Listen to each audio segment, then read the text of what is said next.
Begitu juga Allah sampaikan, wahai hambaku, kalian selalu buat salah malam hari, siang hari, sedangkan aku adalah zat yang maha mengampuni seluruh dosa. Minta ampunlah kepada aku, maka aku akan ampuni dosa-dosa kalian. Ini yang kata para ulama, menolak mudarat dari segi agama.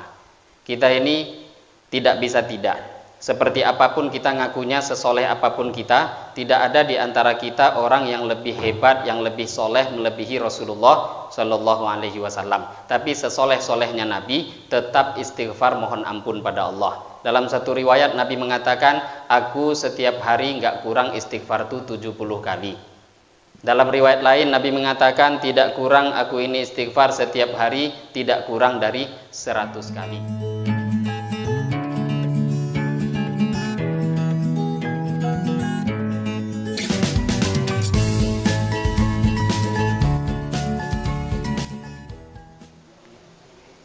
Bismillahirrahmanirrahim. Assalamualaikum warahmatullahi wabarakatuh. Innal hamdalillah nahmaduhu wa nasta'inuhu wa nastaghfiruhu wa nu'minu bihi wa natawakkalu alayhi wa na'udzu billahi min syururi anfusina wa min sayyiati a'malina. May yahdihillahu fala mudilla lahu wa may yudlilhu fala hadiya lahu. Asyhadu an la ilaha illallah wahdahu la syarika lah wa asyhadu anna sayyidana wa maulana Muhammadan abduhu wa rasuluh. Allahumma salli wa sallim wa barik alaihi wa ala alihi wa ashabihi wattabi'ina lahum bi ihsanin ila yaumiddin, amma ba'd. Faqad qala Allah subhanahu wa ta'ala fi kitabihil karim ba'da a'udzu billahi minasyaitonir rajim. Wa man ahsanu qawlan mimman da'a ila Allah wa 'amila shalihan wa qala innani minal muslimin. Shadaqallahul azim. Alhamdulillah, hadirin jemaah salat subuh yang dimuliakan Allah Subhanahu wa taala. Pertama-tama mari kita bersyukur kepada Allah Subhanahu wa taala dengan mengucapkan alhamdulillahi rabbil alamin. Berselawat kita kepada Rasulullah sallallahu alaihi wasallam dengan mengucapkan Allahumma sholli ala sayyidina Muhammad wa ala ali sayyidina Muhammad. Yang saya hormati Bapak Ketua Masjid beserta pengurus yang hadir pada pagi hari ini. Yang saya hormati para alim ulama, tokoh masyarakat, cerdik pandai yang juga hadir dalam majelis yang mulia ini. Yang saya hormati bapak-bapak, ibu-ibu, hadirin wal hadirat yang tidak bisa disebutkan namanya satu persatu, yang insya Allah kita yang hadir dalam majelis yang mulia ini semua mendapatkan rahmat daripada Allah Subhanahu wa taala. Amin ya rabbal alamin. Hadirin Bapak Ibu yang mulia, bersyukur kita lagi dan lagi kepada Allah Subhanahu wa taala atas karunia yang begitu besar yang Allah Subhanahu wa taala berikan kepada kita semua. Tidak ada anugerah karunia yang lebih besar melebihi anugerah agama yang Allah Subhanahu wa taala berikan kepada seorang hamba. Maka kita syukuri begitu banyaknya anugerah agama yang Allah Subhanahu wa taala berikan kepada kita. Kita masih dijumpakan dengan bulan Ramadan.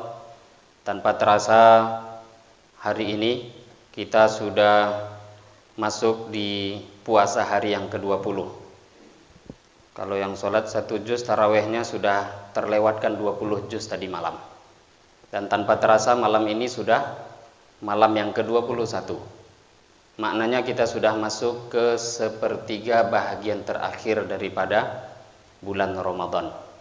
Hadirin Bapak Ibu yang mulia, sepertiga bahagian terakhir ini adalah waktu yang mana Nabi Shallallahu Alaihi Wasallam diterangkan dalam hadis Saddal Mi'zar, Nabi akan menguatkan ikat pinggangnya. Maknanya nggak jumpa istri lagi. Iktikaf. Tujuannya apa? Karena Nabi Shallallahu Alaihi Wasallam memberitahu bahwa di dalam bulan Ramadan ini ada satu malam yang mana lebih baik daripada 1000 bulan. Siapa yang diberikan taufik oleh Allah berjumpa dengan Lailatul Qadar, malam Lailatul Qadar, maka maknanya dia dihitung ibadah selama 1000 bulan, 83 tahun 4 bulan. Maka Nabi SAW memberitahu cara untuk mendapatkan malam Lailatul Qadar itu caranya dengan iktikaf. Maka iktikaf kita usahakan 10 malam terakhir. Apakah itu iktikaf yang paling sempurna minimal 1 hari ataupun sekemampuan kita. Banyak masjid-masjid yang memberikan fasilitas, yang mana mungkin di tempat kita juga banyak masjid yang menyiapkan fasilitas malam hari mengadakan sholat tahajud, bukan hanya sekedar sholat taraweh, qiyamul lail juga dibuat, hanya satu tujuan. Tujuannya bagaimana kita jumpa dengan malam Lailatul Qadar. Kalau kita memang betul-betul menjadi orang yang beruntung, seumpama 1 kali saja jumpa malam Lailatul Qadar seumur hidup, dan 1 kali jumpa Lailatul Qadar itu diterima oleh Allah, cukup untuk jatah tiket kita masuk surganya Allah, cukup untuk menghindarkan diri dari nerakanya Allah Subhanahu wa taala kalau diterima. Maka kesempatan itu masih terbuka lebar, masih ada di hadapan kita. Dan kita juga ajak saudara-saudara kita yang lain, walaupun mungkin mereka di awal Ramadan gak mau sholat tahajud, gak mau sholat taraweh, beritahu mereka, keluarga, suami, istri, anak, tetangga, kawan-kawan, amal itu yang dihitung oleh Allah itu penutup, yang terakhir itu yang dihitung. Mungkin di awal kita lalai, di awal kekurangan-kekurangan banyak, maka jangan sampai anugerah Allah yang di akhir ini pun kita juga menjadi mahrum, terhalang daripada anugerah yang besar. Hadirin Bapak Ibu yang mulia, pada kesempatan pagi hari ini kita akan melanjutkan mendengarkan beberapa hadis daripada Rasulullah Sallallahu Alaihi Wasallam dari kitab Al-Arba'in An-Nawawiyah. Pada kesempatan kali ini kita akan mendengarkan hadis yang ke-24. Al-Haditsul Rabi' wal Ishrun, hadis yang ke-24.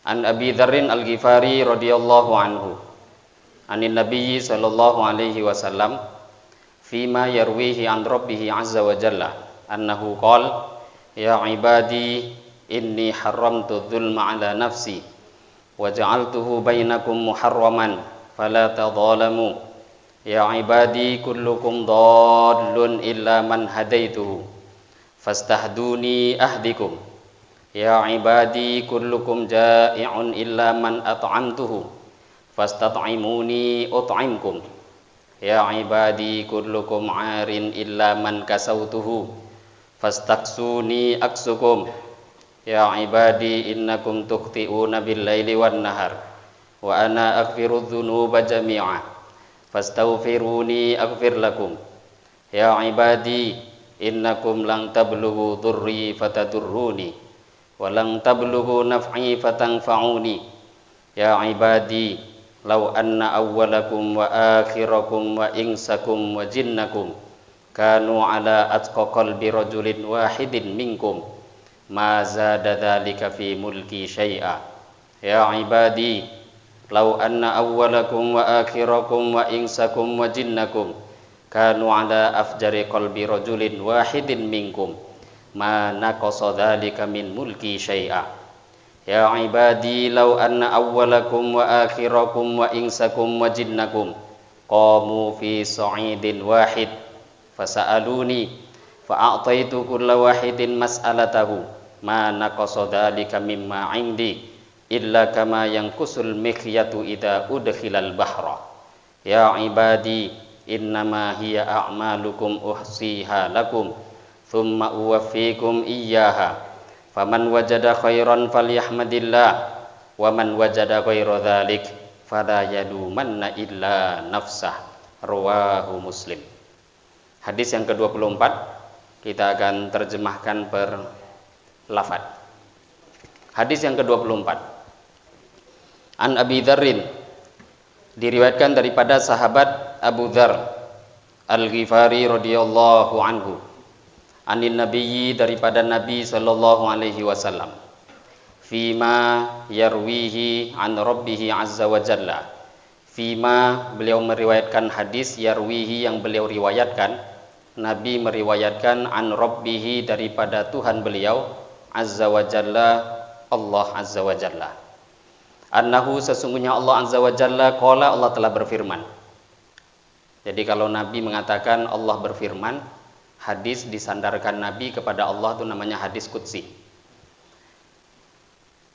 Annahu qala, sesungguhnya Allah Subhanahu wa taala berfirman, ya ibadi, wahai hamba-hambaku, inni sesungguhnya aku haramtu, aku telah mengharamkan adz-zulma, kezaliman, ala nafsi, ke atas zatku, wa ja'altuhu, dan aku menjadikan kezaliman tadi, bainakum, di antara kalian, muharraman, diharamkan juga.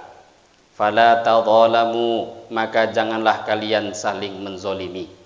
Ya ibadi, wahai hamba-hambaku, kullukum, setiap kalian, dhallun, tersesat, illa man hadaituhu, kecuali orang yang aku beri hidayah kepada dia.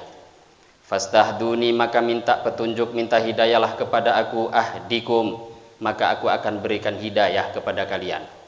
Ya ibadi, wahai hamba-hambaku, kullukum, setiap kalian, ja'iun, orang yang lapar, illa man at'amtuhu, kecuali orang at'amtuhu yang aku berikan makan kepada dia. Fastat'imuni, maka kalian minta makanlah kepada aku. Ut'imkum, maka aku berikan makan kepada kalian. Ya ibadi, wahai hamba-hambaku, kullukum, setiap kalian, arin, telanjang, illa man, kecuali orang, kasautuhu, yang aku berikan pakaian kepada dia. Fastaksuni, maka minta pakaianlah kepada aku. Aksukum, maka aku akan berikan pakaian kepada kalian. Ya ibadi, wahai hamba-hambaku, innakum, sesungguhnya kalian, tukhti'una, kalian berbuat salah, billaili, malam hari, wan nahari, dan siang hari. Wa ana, sedangkan aku, aghfiru, adalah zat yang maha mengampuni, adzunuba, dosa-dosa, jami'an, semuanya. Fastaghfiruni, maka mohon ampunlah kepada aku. Aghfir lakum, maka aku akan ampuni, lakum, untuk kalian. Ya ibadi, wahai hamba-hambaku, innakum, sesungguhnya kalian, lang tablughu, kalian tidak akan bisa sampai, durri, untuk membahayakan aku, fatadurruni, kemudian kalian bisa membahayakan aku. Walang tablughu, dan sekali-kali kalian tidak akan bisa sampai, naf'i, untuk memberi manfaat kepada aku, fatangfa'uni, kemudian kalian bisa memberikan manfaat kepada aku. Ya ibadi, wahai hamba-hambaku, lau anna awwalakum, seumpama orang awal kalian, wa akhirakum, sampai orang yang terakhir di antara kalian, wa ingsakum, manusia-manusia kalian, wa jinnakum, dan kalangan jin dari kalian, kanu, semuanya berada, ala atqa qalbin, atas paling takwanya hati, ala atqa qalbi rajulin wahid, atas paling takwanya satu hati di antara kalian, ala atqa qalbi rajulin wahid, atas paling takwanya hati seorang laki-laki, minkum, di antara kalian. Mazada, tidak akan menambahkan, dzalika, yang demikian tersebut, fi mulki, dalam kerajaan, dalam kekuasaanku, syai'an, sedikit pun. Ya ibadi, wahai hamba-hambaku, lau anna awwalakum, seumpama orang yang pertama dari kalian, wa akhirakum, dan yang paling terakhir dari kalian, wa ingsakum, manusianya kalian, wa jinnakum, dan seluruh jin di antara kalian, kanu, berada, ala afjari qalbi rajulin, atas paling buruknya hati seseorang, minkum, di antara kalian, mana koso, tidak akan mengurangi, dzalika, yang demikian itu, min mulki, daripada kekuasaanku, syai'an, sedikit pun. Ya ibadi, wahai hamba-hambaku, lau anna awwalakum, seumpama orang awal kalian, wa akhirakum, dan yang terakhir di kalangan kalian, wa ingsakum, manusia-manusia kalian, wa jinnakum, dan kalangan jin di antara kalian, qamu, mereka semua berdiri, fi sa'idin wahid, di satu lembah, fasa'aluni, kemudian semuanya meminta kepada aku, fa'ataitu, maka aku akan berikan, kulla wahidin, setiap orang, mas'alatahu, permintaan dia, mana koso, maka tidak akan berkurang, dzalika, yang demikian itu, mimma indi, daripada apapun yang ada di sisiku, illa kama yang kusul mikhyat, illa kama yanqusul mikyat, kecuali sebagaimana berkurangnya jarum idza udkhilal bahra, ketika dimasukkan ke dalam lautan. Ya ibadi, wahai hamba-hambaku, innama hiya a'malukum, hanyalah itu semua amal-amal kalian.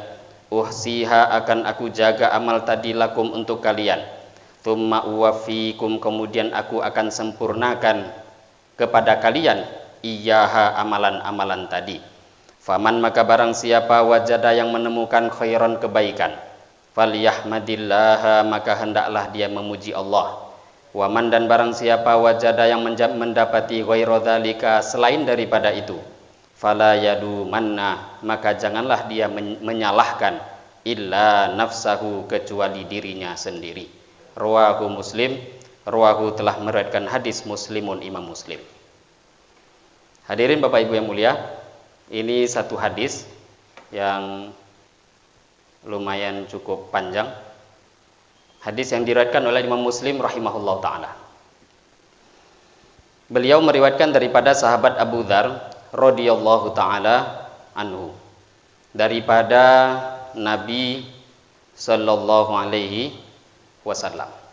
Dan Nabi meriwayatkan hadis ini daripada Allah azza wa jalla. Jadi ini firman Allah selain Al-Quran. Ini dinamakan dengan hadis qudsi. Kita tahu Bapak Ibu yang mulia, hadis itu apa? Hadis itu adalah apapun yang disandarkan kepada Rasulullah Shallallahu Alaihi Wasallam, baik dari segi perkataan, perbuatan, ataupun takrir, ketetapan.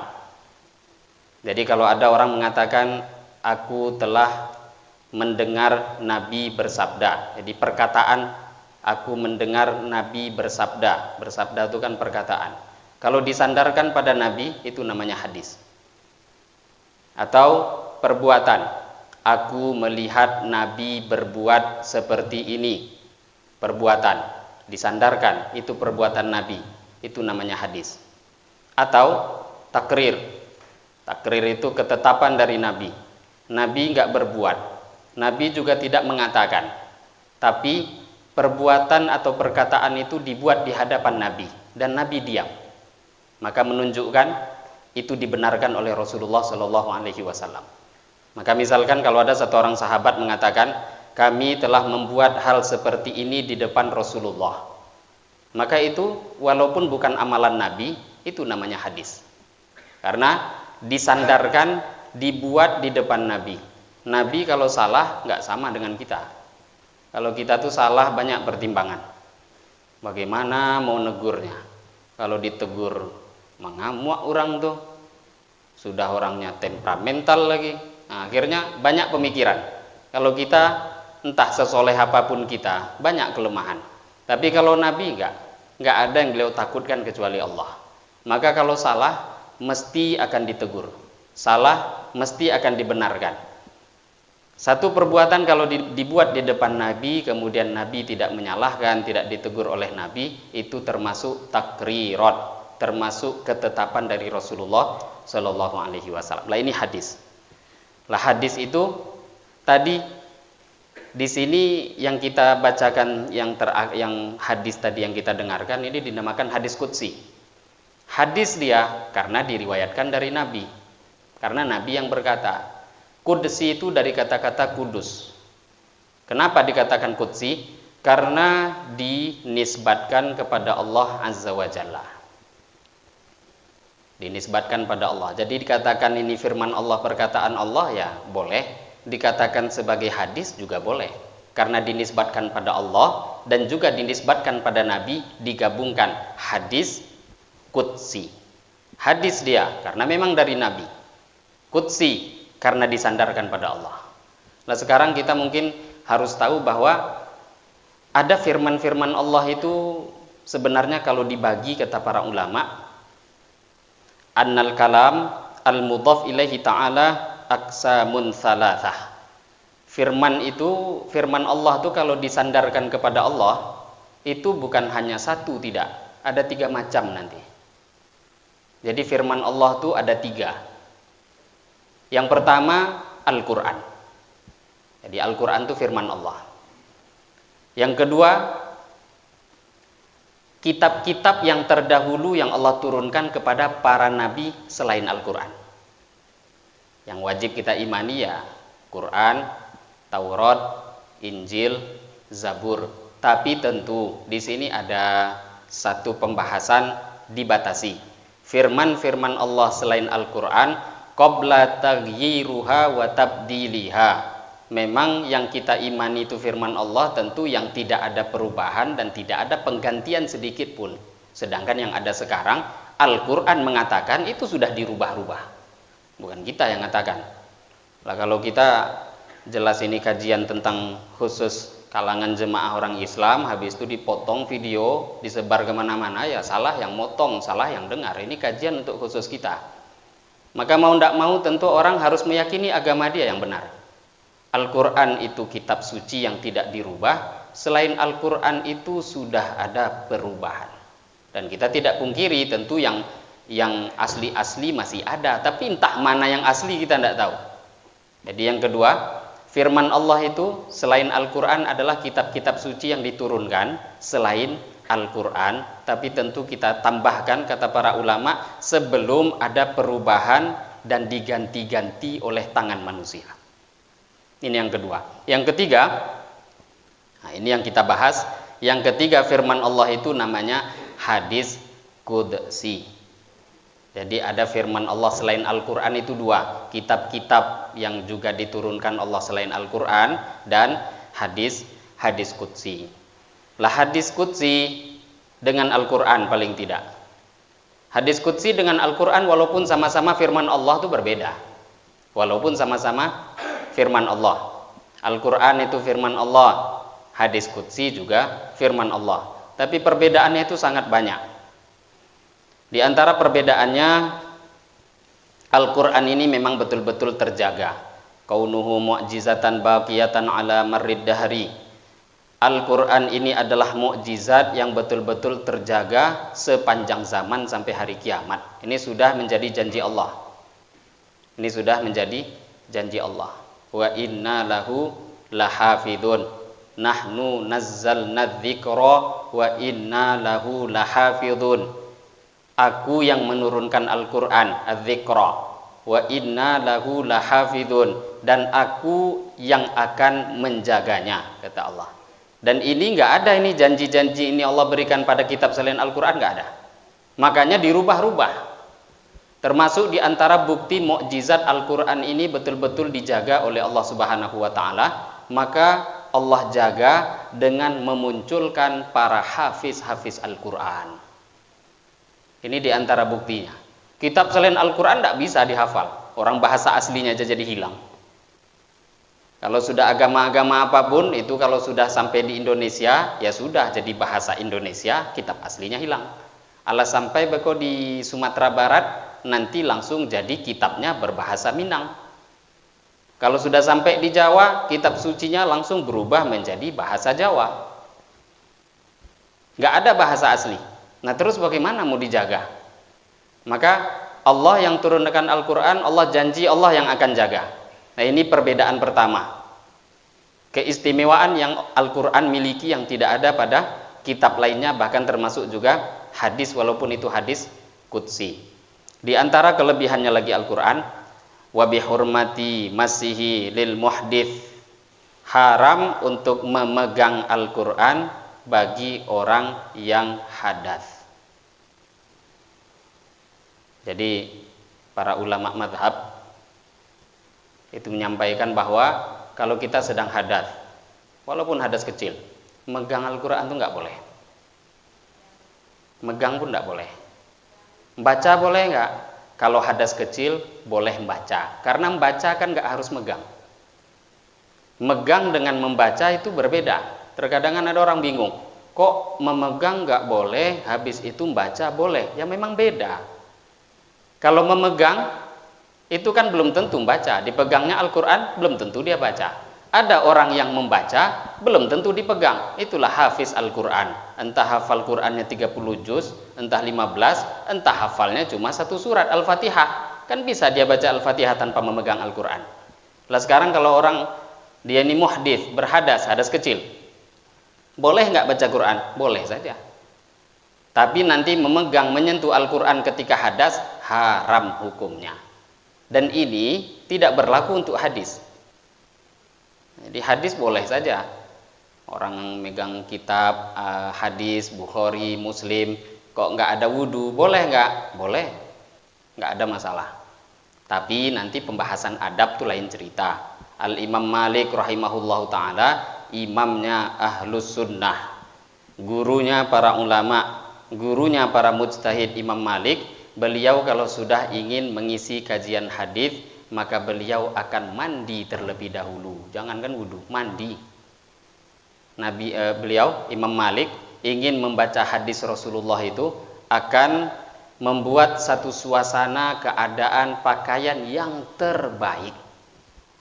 Lah beliau kalau untuk urusan yang katanya tidak harus, tidak wajib untuk berwudu ketika membaca hadis, yang enggak harus saja beliau membuat adab, maka wajar derajatnya diangkat oleh Allah. Lah terus bagaimana dengan Al-Quran?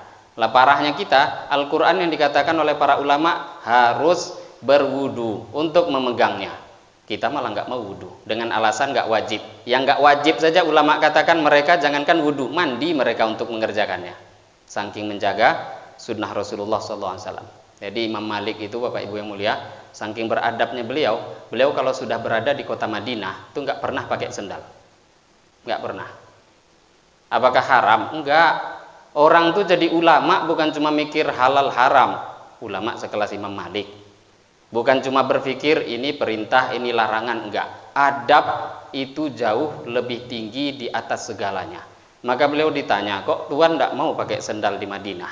Maka kata Imam Malik, aku tidak berani memijakkan kakiku menggunakan sendal di bumi yang ada jasadnya Rasulullah Shallallahu Alaihi Wasallam.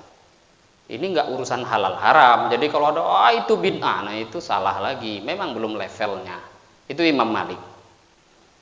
Jadi keutamaan itu tadi yang wajib harus berwudu ketika memegang firman Allah itu berlaku untuk Al-Quran. Kalau hadis, walaupun itu hadis qudsi, tidak diwajibkan.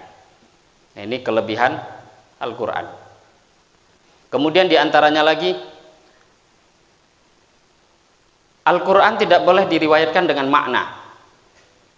Meriwayatkan dengan makna itu apa contohnya? Kalau kita, entah kita yang berceramah, ustadz kita dengar ceramah, maka nanti boleh untuk meriwayatkan hadis. Di akhirnya kita katakan nanti misalkan innamal a'malu binniyat wa innama likulli imri'in ma nawa. Di akhir tambahkan perkataan au kama qala Rasulullah sallallahu alaihi wasallam, atau seperti makna apa yang disabdakan oleh Nabi.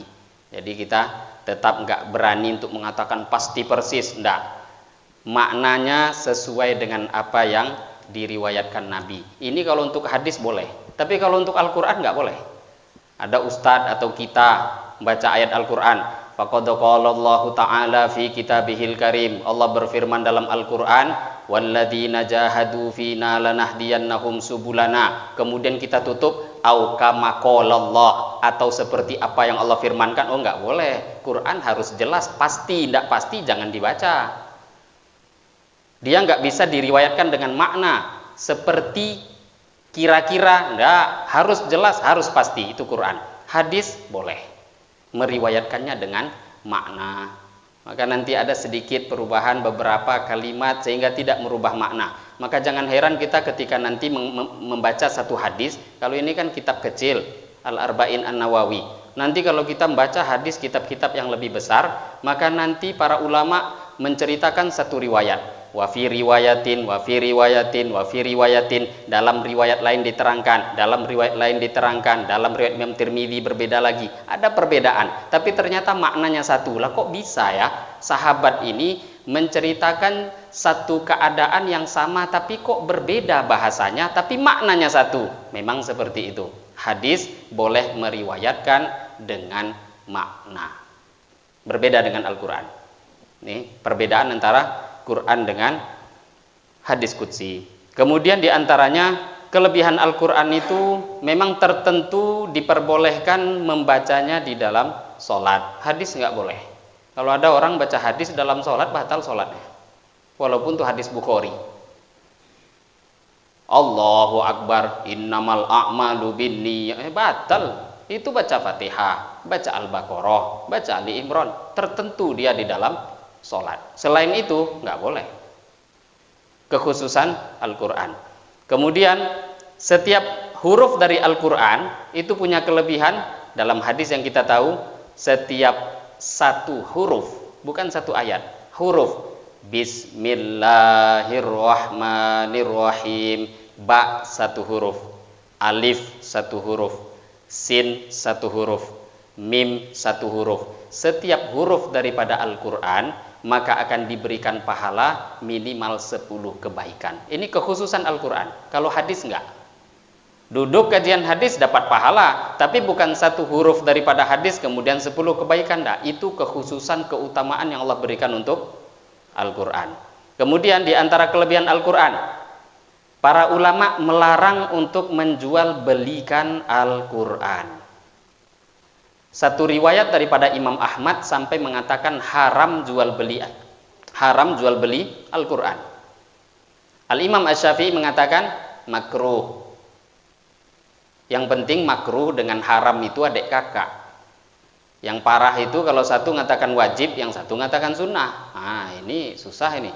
Itu timur dan barat. Tapi kalau mencegah, terlarang. Nah, dilarang itu bisa jadi nanti haram, bisa jadi makruh.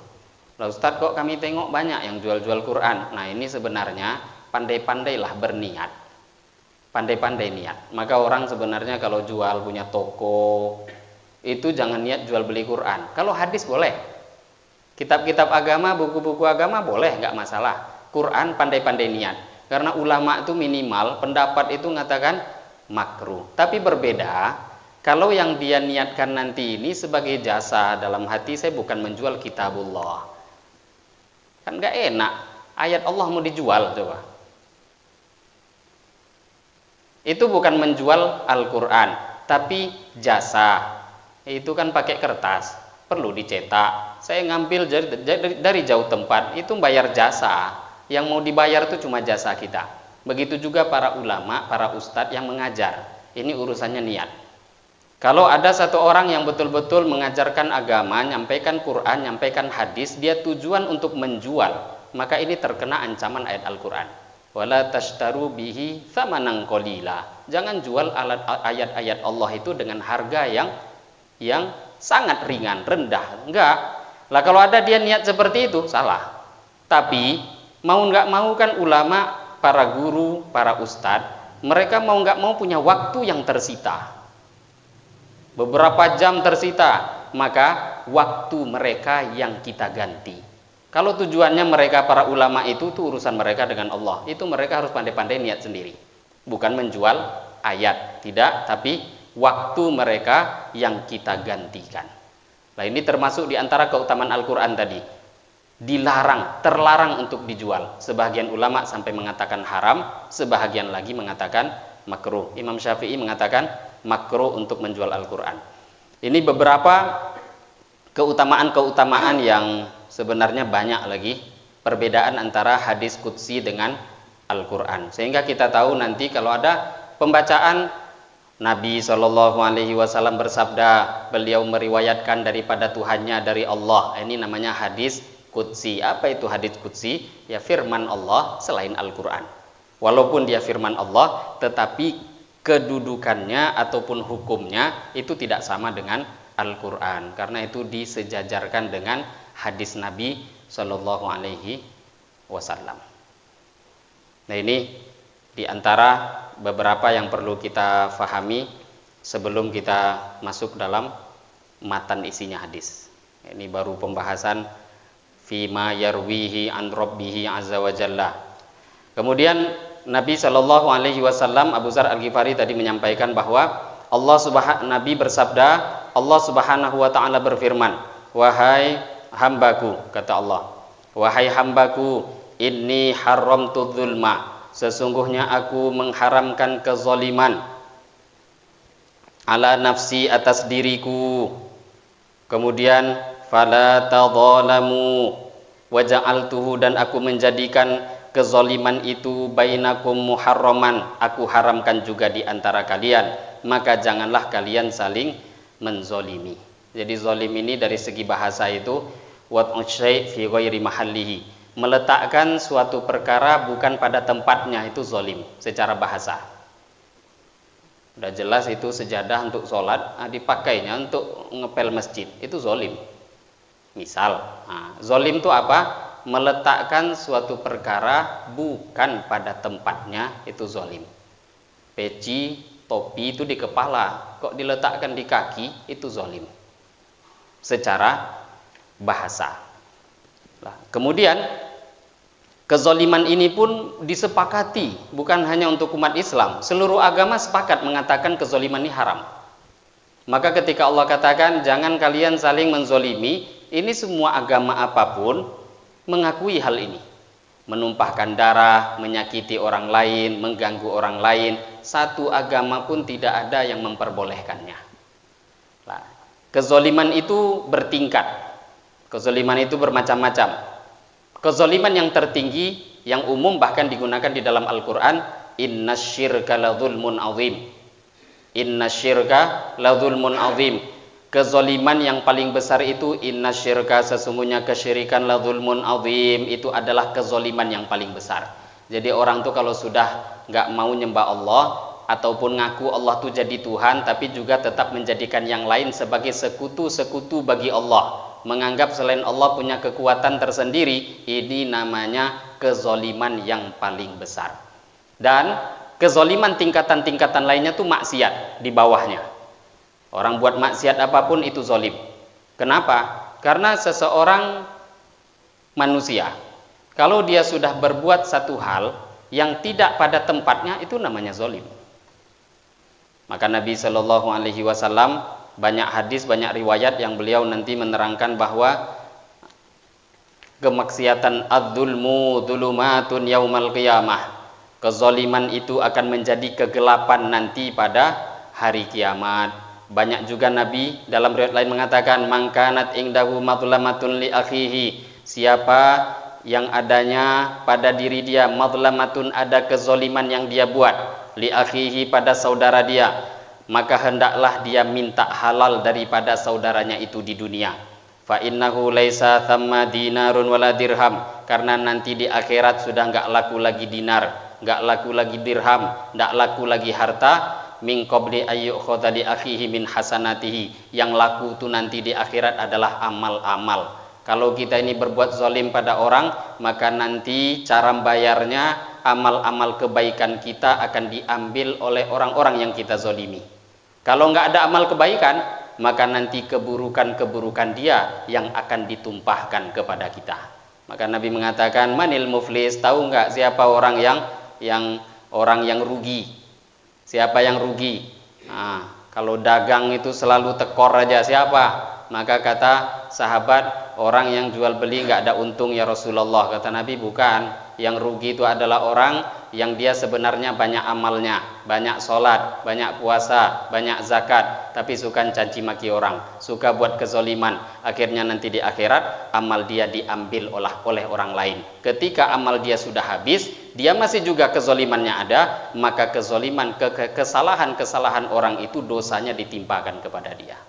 Ini kezoliman itu sudah menjadi satu hal yang memang bukan hanya agama kita. Agama mengajarkan jauh lagi.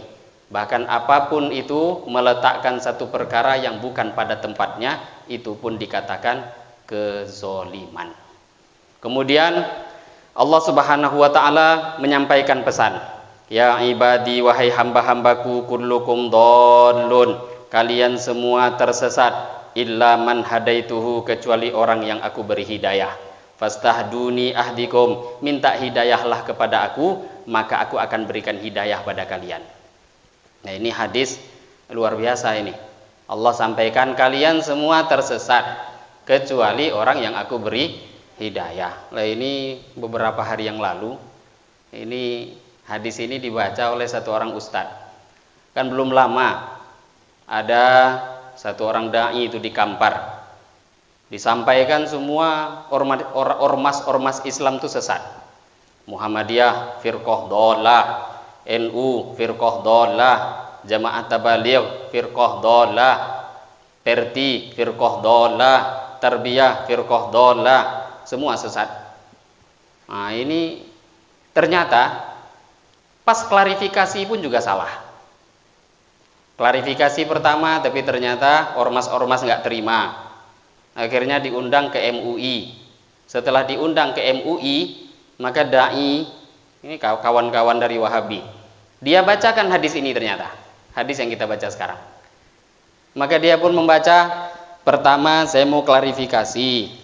Sebelum itu, perkenankan saya untuk menyampaikan pemahaman saya dalam agama. Yang dia baca ini. Ya ibadi, Allah berfirman, ya ibadi kullukum dhallun illa man hadaituhu. Wahai hamba-hambaku, kullukum dhallun, kalian semua tersesat. Illa man hadaituhu, kecuali orang yang aku beri hidayah. Jadi menurut hemat saya, kata beliau, semua orang sesat. Jadi wajar kan Muhammadiyah jadi sesat, NU jadi sesat, Jamaah Tabligh jadi sesat, semua sesat, itu sesat. Rupanya dari sini. Di video pertama nggak ada ini hadis. Klarifikasi ini yang disampaikan. Maka ketika klarifikasi, walaupun dia menerangkan, yang saya maksud itu orang tuh punya kesesatan yang bertingkat-tingkat. Ada yang sesat parah, ada sesat pertengahan, ada yang sesatnya sedikit, tapi semua sesat menurut saya. Akhirnya ditolaklah sama seluruh ulama. Kalau seperti ini klarifikasi Anda nggak akan diterima dan akan dibawa ke ranah hukum. Nah ini penting.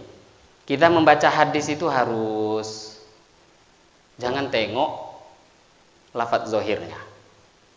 Nah kalau sudah sesat semua orang, Ibnu Hajar Al-Haytami dalam kitab Fathul Mubin yang kita baca sekarang, beliau mengatakan dalam syarah kitab Arba'in ini, makna ya ibadi kullukum dhallun illa man hadaituhu. Wahai hambaku, kalian semua itu sesat kecuali orang yang aku berikan hidayah. Ini sebenarnya bukan hanya dalam hadis, tapi dalam Al-Qur'an itu banyak. Di antara contohnya Allah berfirman, wa wajadaka dhallan fahada. Lah ini coba terjemahkan lurus-lurus kayak macam orang yang tadi itu. Artinya bagaimana? Wahai Muhammad, wa wajadaka, aku telah mendapati engkau dhallan, engkau sesat. Ini untuk Nabi Muhammad. Fahada, kemudian aku berikan hidayah pada engkau. Bisa itu diterjemahkan begitu. Nabi Muhammad itu sesat baru dapat hidayah. Akhirnya kan gak heran kita dengarkan video yang 2 tahun lalu ada satu orang yang baru hijrah langsung jadi ustadz di Bandung gitu. Baca ayat ini, orang yang memperingati Maulid Nabi itu sama dengan memperingati kesesatannya Muhammad, kata dia. Karena Nabi Muhammad itu dapat hidayah umur 40, sebelumnya sesat mulai lahir sampai umur 40. Jadi siapa yang merayakan Maulid Nabi itu merayakan kesesatan Muhammad. Ini kata ustadz itu tadi. Kenapa? Membaca tadi nggak punya ilmu. Ini pemahaman seperti ini kan kacau semua. Kalau ingin memahami dengan benar, buka tafsir. Tafsir yang lumayan dipakai oleh berbagai macam kelompok dalam Islam. Itu tafsir Ibnu Katsir. Nah, ini mana-mana pun ulama banyak pakai ini. Tengok apa maknanya, wa wajadaka dhallan fahada. Allah mendapati engkau itu dhallan sesat, kemudian Allah beri engkau hidayah. Itu maknanya kata para ulama, Nabi Muhammad itu pernah kesasar. Sesat di situ kesasar. Walaupun mungkin satu kosakata itu beda itu. Kesasar dengan sase, bahasa Minang itu kan beda itu. Itu berbeda. Kemudian selepas itu waktu kecil pernah tersesat. Ini kata dalam tafsir Ibnu Katsir. Kemudian Allah Subhanahu wa taala beritahu jalan dikembalikan kepada keluarganya. Dalam kisah yang lain kata Al-Imam Ibnu Katsir, Allah juga pernah yang dimaksud engkau sesat kemudian Allah berikan kepada engkau petunjuk. Dulu waktu dagang dengan paman beliau Abu Thalib, pernah disesatkan jalan oleh iblis, maka kemudian dikembalikan oleh Allah ke jalan untuk berjumpa dengan pamannya. Jadi sesat di situ bukan sesat akidah, sesat seperti yang kita paham. Kalau kita sesat masih lumayan, per orang sebut, itu masih lumayan. Tapi kalau sudah Rasulullah dikatakan sesat, apakah kemudian kita layak kita mengaku menjadi orang yang dapat hidayah? Kullukum dhallun, kalian semua itu ay ghafil anis syara'i', kalian tuh banyak yang tidak faham dengan syariat Islam. Kemudian Allah berikan hidayah. Di sini sebenarnya Allah Subhanahu wa taala beritahu pada kita, kalaupun dapat hidayah, kalaupun kita sekarang sholat, kalaupun sekarang kita taat, itu bukan karena kehebatan kita, itu hidayah dari Allah. Semua kita ini nggak akan bisa apa-apa kecuali Allah yang beri. Termasuk taat kita itu pun hidayah daripada Allah Subhanahu wa taala. Maka kalau kita tahu hidayah semua dari Allah, fastahduni, maka mintalah hidayah kepada aku, kata Allah. Kalau minta hidayah pada Allah nih, dan ini perintah. Ini perintah. Sebenarnya ringkasan hadis ini tidak terasa udah jam 16.10, belum mulai kita lagi kan. Nah, kalau bahas yang kayak macam tadi itu kan kurang baik, tapi kan perlu direspon. Karena seluruh umat Islam kalau sudah disesatkan, ini bahaya. Nabi bersabda, kalau sudah satu orang mengatakan pada orang Islam ya kafir, atau mencaci, mencela satu orang, maka nanti kalimat itu, kata Nabi, akan kembali kepada salah satu di antara mereka. Itu pasti. Pertama, kalimat itu akan pergi, naik ke langit. Kalau udah dituduh orang dengan satu tuduhan, kalimat itu pergi. Kalau memang layak, ya sudah, dia nggak akan lari, pas kena untuk orangnya. Kalau enggak, pergi ke langit, langit enggak terima. Pergi ke bumi, bumi pun enggak terima. Akhirnya enggak ada jalan, kalimat itu kembali kepada orang yang mengucapkannya. Kalau sudah menyesatkan semua umat Islam, ya dialah yang sesat. Itu kan enggak perlu direspon. Kalau sudah menyesatkan semua umat Islam, ya dialah yang sesat. Maka ya hal-hal seperti ini bukan mereka enggak baca Quran, enggak baca hadis, pemahamannya yang keliru. Qurannya sahih, hadisnya sahih, pemahamannya yang tidak sahih. Jadi hidayah itu murni dari Allah. Maka saking pentingnya hidayah, seperti yang Allah tadi sampaikan dalam hadis qudsi, fastahduni, ini perintah, minta hidayahlah kepada aku, minta petunjuk. Maka kita tahu kan, minta petunjuk hidayah ini wajib hukumnya Bapak Ibu yang mulia. Kalau enggak ada, kalau ada kita kurang saja sekali, ini minimal 17 kali itu, minimal. Enggak boleh kurang. Kalau ada umat Islam kurang minta hidayah pada Allah satu kali saja, maka dia berarti sudah jatuh kepada dosa besar. Kapan diwajibkannya? Dalam sholat. Ihdinas siratal mustaqim, ya Allah berilah kami petunjuk kepada jalan yang lurus. Ihdina, beri hidayah pada kami. Rakaat pertama wajib, rakaat kedua juga, 3 juga, 4 juga, sehari semalam gak kurang 17 kali kita wajib minta hidayah pada Allah. Hadis ini kata para ulama, nanti tadi kan sudah kita terjemahkan secara menyeluruh. Singkat ringkasnya hadis ini, di akhir hadis Allah Subhanahu wa taala dalam hadis ini mengatakan, memberitahu bahwa kalian kalaupun ingin memberikan manfaat nggak akan bisa, memberikan mudarat juga nggak bisa, menolak manfaat nggak bisa, menarik manfaat juga nggak bisa, kecuali semuanya datang daripada Allah Subhanahu wa taala. Maka manfaat, mudarat, baik urusan dunia, baik urusan akhirat, berarti ada 4 perkara. Manfaat dunia, kemudian manfaat akhirat, mudarat dunia, mudarat akhirat, ada 4 perkara. Manfaat, menarik manfaat daripada untuk urusan agama, ini kata para ulama, menarik manfaat ini namanya hidayah. Menolak mudarat agama namanya istighfar. Ini ringkasan hadis ini kata Ibnu Hajar Al-Haytami. Menarik manfaat agama namanya hidayah, minta pada Allah, tarik itu manfaat. Menolak mudarat istighfar, mohon ampun kepada Allah. Yang kedua, menarik manfaat dunia. Di hadis ini Allah ajarkan, yaitu minta makanlah pada Allah, itu manfaat dunia.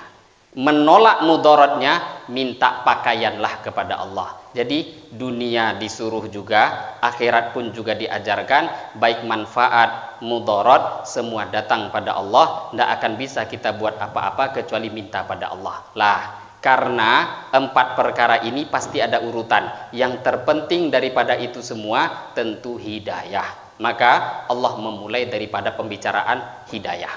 Kullukum dhallun illa man hadaituhu. Kalian semua tersesat kecuali orang yang aku beri petunjuk.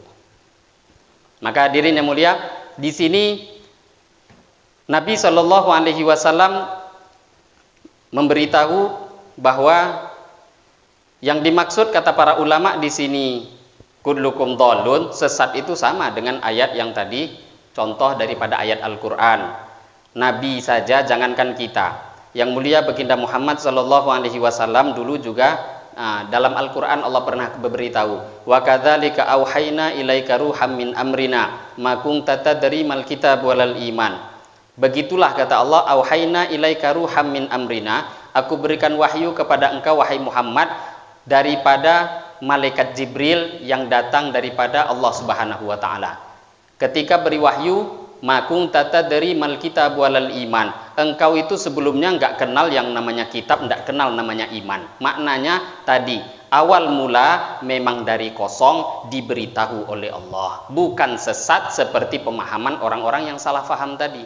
Syariat itu diajarkan Allah. Jangankan kita, Nabi pun Allah katakan enggak tahu, kemudian aku beritahu. Maka kemudian selepas itu Nabi dalam hadis ini Nabi melanjutkan dalam firman Allah hadis qudsi, ya ibadi wahai hambaku, kalian semua adalah orang yang lapar. Maka minta makanlah kepada aku, maka aku akan berikan makanan kepada kalian. Minta makan itu pun juga minta pada Allah untuk urusan makan. Singkatnya tadi urusan dunia, urusan akhirat, semuanya itu mintalah kepada Allah Subhanahu wa taala. Begitu juga Allah sampaikan, wahai hambaku, kalian selalu buat salah malam hari, siang hari, sedangkan aku adalah zat yang maha mengampuni seluruh dosa. Minta ampunlah kepada aku, maka aku akan ampuni dosa-dosa kalian. Ini yang kata para ulama menolak mudarat dari segi agama. Kita ini tidak bisa tidak. Seperti apapun kita ngakunya, sesoleh apapun kita, tidak ada di antara kita orang yang lebih hebat, yang lebih soleh melebihi Rasulullah Shallallahu Alaihi Wasallam. Tapi sesoleh-solehnya Nabi tetap istighfar mohon ampun pada Allah. Dalam satu riwayat Nabi mengatakan, aku setiap hari nggak kurang istighfar itu 70 kali. Dalam riwayat lain Nabi mengatakan, tidak kurang aku ini istighfar setiap hari tidak kurang dari 100 kali. Dan Allah mengatakan, aku mengampuni adzunuba jami'a, dosa semuanya. Nah, di sini nggak ada pengecualian dalam hadis ini. Apakah kemudian setelah tidak ada pengecualian kita gunakan lafadznya umum, dosa syirik pun diampuni? Tidak, itu ada pengecualian. Diampuni semua di sini. Kenapa Allah menggunakan kata-kata semua? Supaya jangan sampai ada di antara manusia itu yang berputus asa dari rahmat Allah.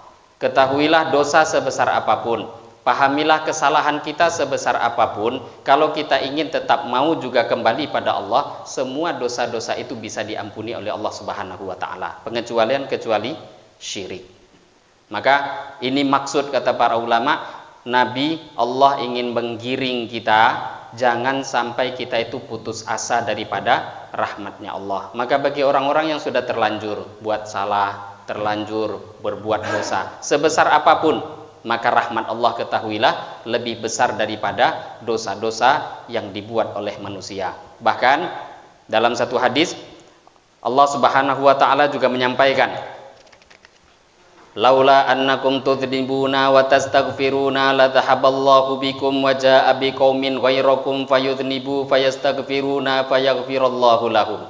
Seumpama Nabi Shallallahu Alaihi Wasallam bersabda, seumpama kalian dari kalangan manusia ini nggak ada satupun yang berbuat dosa, maka bagaimana? Nggak ada yang pernah buat dosa, nggak ada yang pernah istighfar, karena macam malaikat aja manusia, maka Allah nggak mau itu. Akan Allah gantikan makhluk yang namanya manusia ini, kemudian Allah akan datangkan makhluk yang lain, yang makhluk itu juga terkadangan berbuat dosa, tapi kemudian mereka mohon ampun dan istighfar pada Allah Subhanahu wa taala. Karena Allah itu punya sifat Al-Ghaffar, Maha Pengampun. Kalau sudah nggak ada yang perlu diampuni, Allah jadi nggak sempurna. Ini bukan berarti maknanya boleh dosa, boleh maksiat, enggak. Ini forumnya sedang bicara rahmat Allah. Kalau nanti bicara tentang azab Allah, itu pelengkapnya. Maka kita harus meletakkan posisi di antara keduanya. Seperti yang difahami oleh Sayyidina Umar ibnul Khattab. Sayyidina Umar ibnul Khattab itu mengajarkan pada kita letakkan diri bainar roja wal khauf, antara harap takut. Contoh harap takut seperti Sayyidina Umar. Beliau mengatakan kalau ada pengumuman seluruh manusia masuk surga kecuali satu masuk neraka. Maka kata Sayyidina Umar bin Khattab, saya khawatir yang satu masuk neraka itu saya. Kalau seumpama ada pengumuman semua masuk neraka kecuali satu masuk surga, saya berharap yang satu masuk surga itu saya. Ini namanya meletakkan diri dalam posisi bainal khauf war roja, harap dan takut. Jangan cuma harap aja, itu akhirnya mudah berbuat dosa. Atau takut saja, mati ketakutan, putus asa daripada rahmat Allah Subhanahu wa taala. Lah ketika sudah terjerumus, terjatuh dalam kesalahan, maka banyak-banyak membaca hadis ayat Al-Qur'an yang berkenaan dengan rahmat Allah. Kita pun kalau jumpa preman, orang tidak baik, orang taat, ingin tobat, banyak hadis fadilah sampaikan pada dia keutamaan rahmat Allah. Tapi kalau sudah dalam majelisnya orang soleh, sampaikan tentang azabnya Allah. Nah, orang soleh jangan sampai dia maksiat, itu tidak layak, tidak baik untuk manusia kalau maksiat kepada Allah Subhanahu wa ta'ala. Jadi ini hadis yang mungkin kita baca separuh. Kesempatan yang akan datang kita akan lanjutkan sedikit menerangkan tentang makna beberapa hadis yang ada di dalam hadis yang diriwayatkan oleh Abu Dzar Al-Ghifari radhiyallahu taala anhu. Mungkin sampai di sini. Ada di antara Bapak Ibu yang tidak bertanya, dipersilahkan. Ada beberapa menit ke depan waktu sebelum kita sholat isyraq. Ada yang tidak bertanya? Oh, sudah bunyi deh. Ada yang mau bertanya? Cukup? Ya, silakan Pak.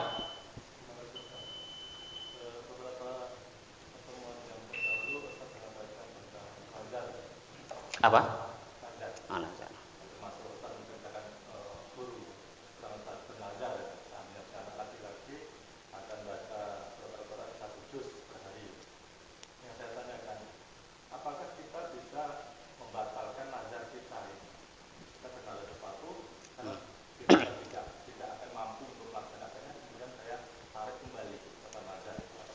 Jadi nazar itu nanti ada pembahasan lengkapnya dalam fikih ya.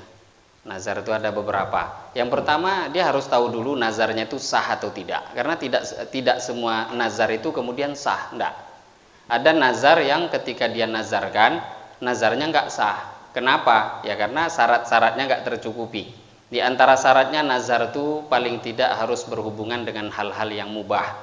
Kalau dia wajib, ngapain dia wajibkan? Itu enggak sah. Atau kalau perkara itu haram dia nazarkan, juga enggak sah. Saya nazarkan mau sholat fardu 5 waktu setiap hari, enggak nazar, itu tetap wajib itu. Atau ada orang bernazar, saya nazar kalau seperti ini saya akan berzina, enggak ada nazar dalam maksiat. Nah sekarang tengok nazar dia sah atau tidak.